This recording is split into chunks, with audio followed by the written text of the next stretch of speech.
Thursday, all eyes will be on Capitol Hill, where the former Secretary of State Hillary Clinton will testify in front of the House committee investigating the September 11, 2012 attacks in Benghazi, Libya. That attack resulted in the deaths of 4 Americans, including Ambassador Chris Stevens. We're joined now by the chairman of that committee, Republican Trey Gowdy, who is in Clemson, South Carolina this morning. Good morning, Mr. Chairman. I want to talk to you about some people from your own party who've talked about this committee. You're familiar with their remarks, but House Majority Leader Kevin McCarthy has suggested that this committee has driven down Hillary Clinton's poll numbers. Richard Hanna, a Republican congressman from New York, said explicitly that this was a political investigation. A former investigator on your team has said that this was a politically motivated investigation. Why would all these people say that? I guess because they don't have any idea what the facts are, John. If you look at the facts, we have done 50 witnesses, one of whom you could argue was exclusively related to her email, and that was the shortest interview we have done. We have 50,000 new documents. Less than 5% have anything to do with Secretary Clinton. She's an important witness, but she is one witness. And by the time we're through, John, we will have interviewed 70 witnesses. So she's one out of the 70. I get that she gets more attention than the other 69. But frankly, if you ask me, the eyewitnesses on the ground that night in Benghazi are more important to me as a former prosecutor than the former Secretary of State. As a former prosecutor, if you looked at the evidence from Republicans in your own party who said this is a political committee, wouldn't that be enough to at least start an investigation into whether this is politically motivated? I mean, it's a pretty big body of evidence. Well, actually, there's no evidence. There are 3 people who don't have any idea what they're talking about. 2 of my colleagues, the 2 Republican members of the conference, have never asked for an update on our committee. They couldn't name 3 witnesses we've talked to. They couldn't tell you a single document production that we have received. And the former staffer left in June, so he has no idea what we've done since June. And his allegation about Secretary Clinton, he never said until he sat down with somebody in your profession last Friday. So these 3 wouldn't even be called as a witness in my former job because they have no firsthand knowledge. Let me ask you, you told the New York Times that you had asked Speaker Boehner to allow another committee to focus on the Clinton emails because you worried that it would distract from the work of your committee. Have your fears been realized? Well, I don't know. I mean, other people are going to have to make that decision. I'll just tell you this, John. When Speaker Boehner called me, he never mentioned Secretary Clinton's name, not once. And my position's always been the same. 4 dead Americans is more than enough work for me. She's a witness. She was the Secretary of State. You have to talk to her. But we've already talked to 50 people not named Clinton. We're going to talk to another couple of dozen not named Clinton. So I understand that there's more attention associated with her. But from my perspective, I am much more interested in Chris Stevens' emails, which we just received, than I am her emails, which we just received. Speaking of the politicization of this, Carly Fiorina, running for president, rendered her view on what these hearings are about, or what this hearing is about this week. She said, "I wish for once Mrs. Clinton would be prepared to stand and be held accountable for the murder of 4 Americans in Benghazi, Libya." What do you make of that comment, and is that what Thursday is about? No, that is not what Thursday is about. Thursday is about the 3 tranches in Benghazi, what happened before, during, and after. And frankly, in Secretary Clinton's defense, she's going to have a lot more information about the before than she is the during and the after. So I get that there's a presidential campaign going on. I have told my own Republican colleagues and friends, shut up talking about things that you don't know anything about. And unless you're on the committee, you have no idea what we've done, why we've done it, and what new facts we have found. We have found new facts, John, that have absolutely nothing to do with her.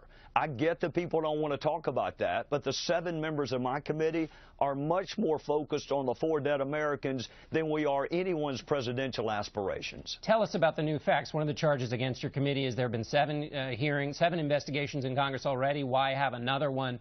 What new facts have you got that rebuts that charge? You know, John, I do hear that there have been 7, which makes me smile because I wonder, how did they miss Ambassador Stevens' emails? None of the 7 previous committees bothered to access the emails of our ambassador. So if you want a window into Libya and what was happening in the weeks and months before these 4 were killed, why would you not look at the ambassador's emails? He was a prolific emailer. I'll give you a 1-week time period in June. He's just been put in place as the ambassador, just accepted on June the 7th. And he is already asking for more security. He notes that there's an uptick in violence, and he's asking for more security. On almost exactly that day, John, he is asked to read and respond to an email from Sidney Blumenthal, who knows nothing about Libya. So he's asking for security, and Jake Sullivan in Washington is asking our ambassador, the day after our facility was attacked with an IED, to read and respond to an email from Sidney Blumenthal. Our ambassador has also asked for public messaging advice on the violence in Libya. Victoria Newland emails him and says, we need help with your public messaging advice. He needed help with security, John. He didn't need PR, and he was asking for more security. And on one occasion, he even joked in an email, maybe we should ask another government to pay for our security upgrades because our government isn't willing to do it. And so you want to know what happened in Libya, you got to look at his email. And so what do those 2 points go to? That nobody was listening to Ambassador Stevens? The total disconnect between what was happening in Libya with the escalation in violence, that we were a soft target, that there was an increase in anti-Western sentiment, that we were facing an uptick in violence while Washington is asking him to read and react to a Sidney Blumenthal email and help on how to message the violence. He needed help on how to deal with it. Any new information about whether there could have been a chance to rescue on that night? Yes, sir. There's more information on our military preparedness and our inability/ability to respond. Some of that information I'm not able to give you publicly. I would just tell you this. We have new information in all 3 tranches of Libya that have nothing to do with this, with Secretary Clinton. What do you want to know from Secretary Clinton, though, when she shows up? What I want to know is, while violence was going up in Libya, why was our security profile going down? It wasn't even staying the same. It was going down. And in the past, John, she has said, well, I had people and processes in place to handle that.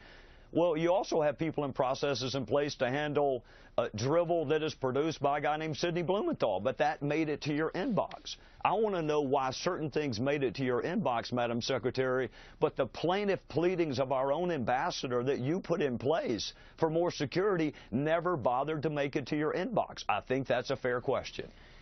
Bernie Sanders this week made some headlines in the Democratic debate when he said about Hillary Clinton's emails, he said, and I'm paraphrasing, that the country doesn't care about her damn emails. What's your reaction to that?